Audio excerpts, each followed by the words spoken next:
serikali ya bwana mtume ikasimama katika mji wa Madina kwa sababu ya taalimu ya dini. Nyinyi leo mnadharau dini, mnadharau kusoma dini, mnadharau kusomesha dini watoto wenu. Tumekuwa na maadui sasa kwenye majumba, kwenye mitaa.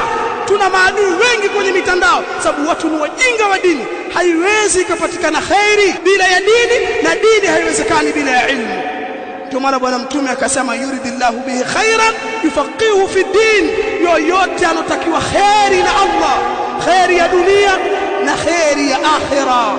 Khairan ni nakra fi siyaqi sharti, inafidisha umum. Khairi zote Allah amezeka katika kusoma dini. Watu hawataka kusoma dini. Tujue uislamu wetu, tuijue khairi hii ili tuifuate, kwa sababu izza yetu, heshima yetu waislamu ipo katika dini.